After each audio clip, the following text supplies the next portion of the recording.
room cinched in and tight, and all that was left was a subdued brown gleam. I couldn't stand it, so I sat up and opened up the ceiling light. Everything was then again saturated with color and flesh. Only then would I not be confronted by those unnameable, irrational fears. I kicked away the quilt, kept tossing and turning. I was very, very cold. In my thin dream, I saw rows of beheaded trees, no ash, no blood, just dry, dead branches lying still. There were no rings. They must have been very young when they were cut down. Their broken limbs forming a tomb of their own, and I was just standing there as if I was their only mourner. I mourned their misfortune, their innocence, their having to die at such a young age. Suddenly, I felt an immense, sympathetic love towards the world. I loved everything about it. I loved everything in spite of it. It was as if my eyes needed to see more, my body needed to feel more. I was awakened again. Right before my eyes, I saw the beheaded trees. They were chasing after me through a deep forest. There was no kind of sight. They were much, much taller. Every time I passed by a tree, it turned out to be one of the beheaded ones amongst the many. They started moving swiftly with great animated energy and malice. I was covered in my own cold sweats. The moist soil took hold of me. I was falling into a deep void of darkness. What happened to the world that I loved? Why was the world coming after me?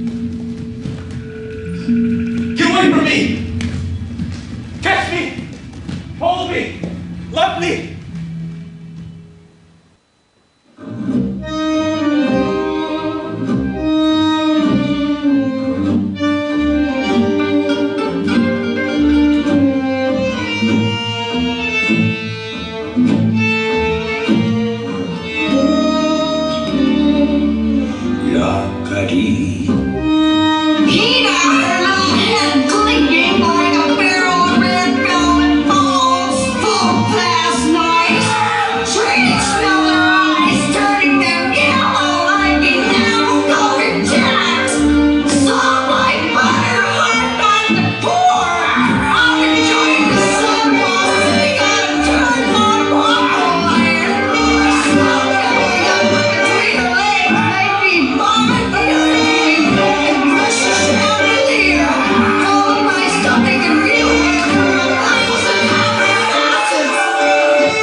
auspicious temple in my countryside hometown.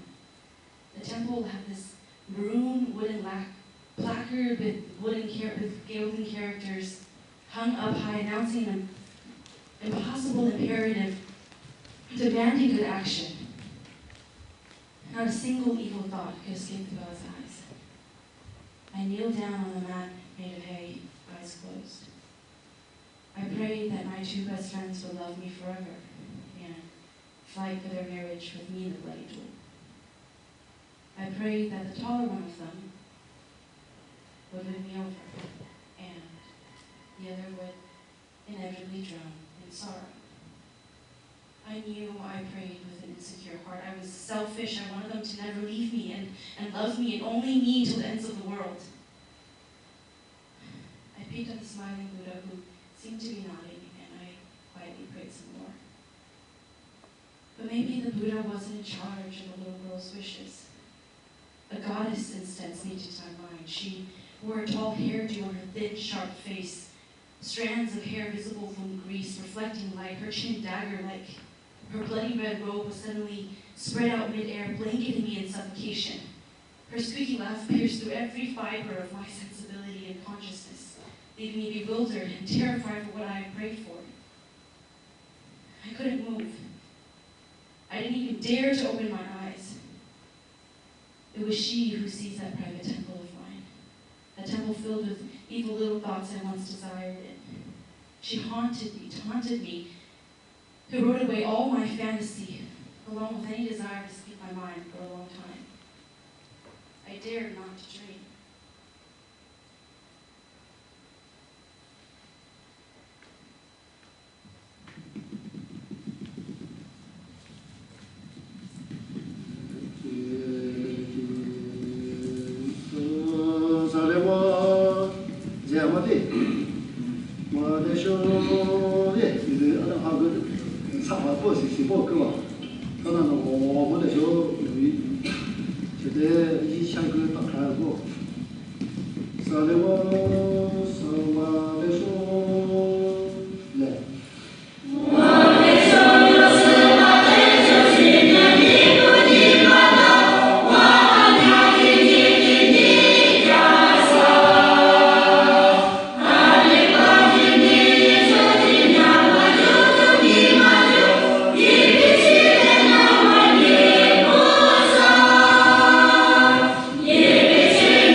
Danniel Waters is made possible thanks to people like you.